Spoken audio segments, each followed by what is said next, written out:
Next on 5 on Your Side at noon, tragedy on a runway. How this plane crash could slow aid to people impacted by the earthquake that hit Japan yesterday. And Kay, as you know, clouds yesterday. Today, some sunshine and slightly warmer. More on the forecast coming up. Plus, college students forced to wait longer to apply for federal aid. The issues the Education Department is facing with FAFSA. Stay with us. The news at noon is ahead.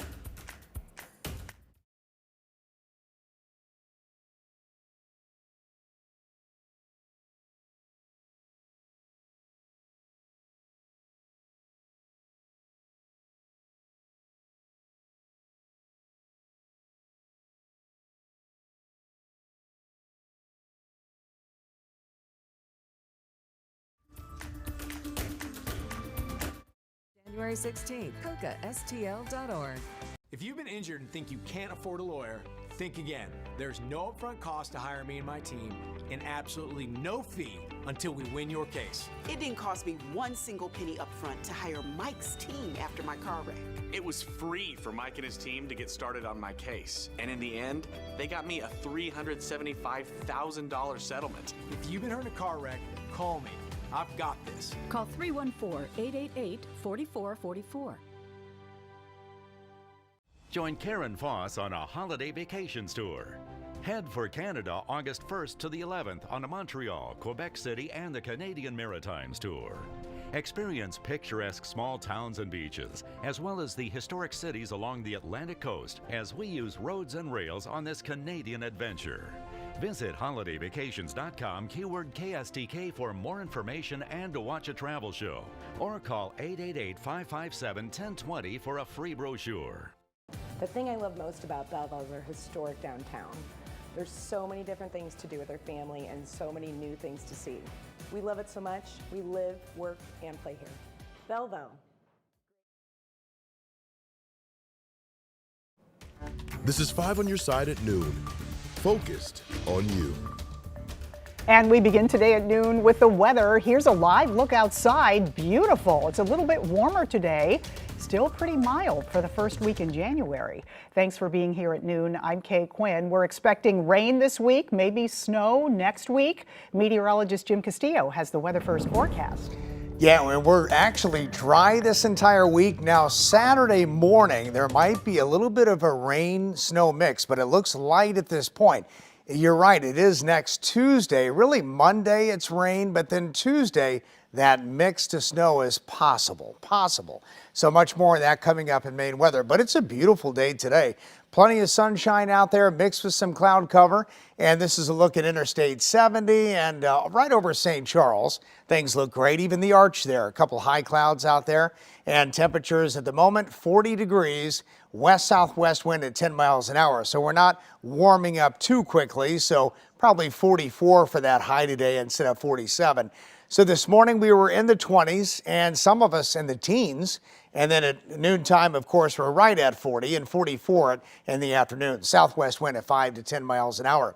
Other area temperatures look like this. We're close to 40, but still in the 30s in most areas outside of St. Louis. So Lambert's the warm spot.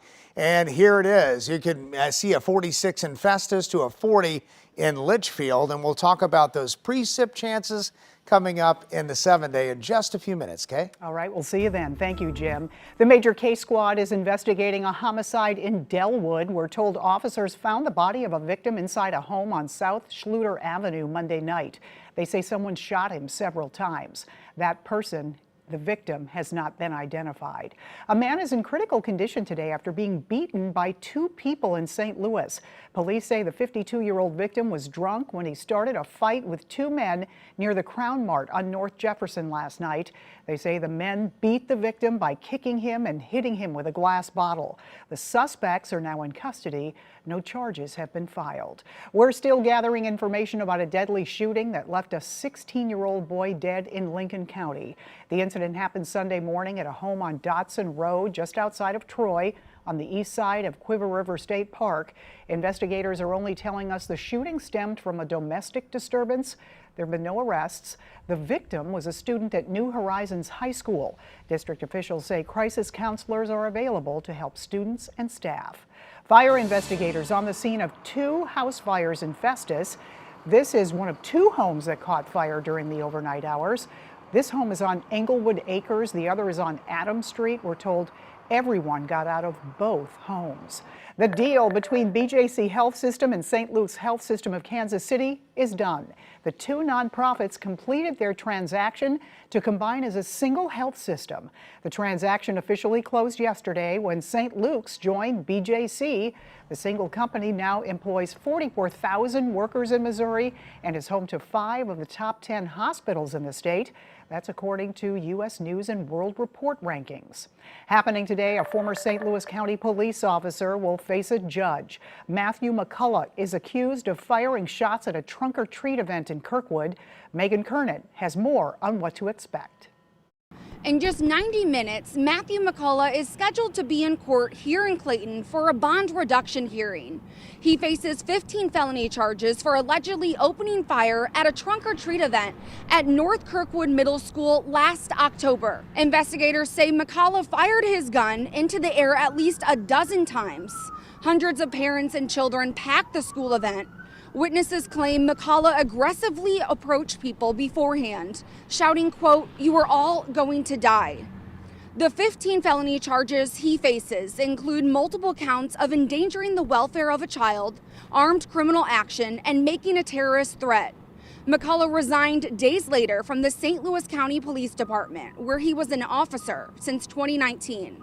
McCullough's bond reduction hearing is scheduled for 1:30 this afternoon. Right now, he's being held on a $500,000 cash-only bond.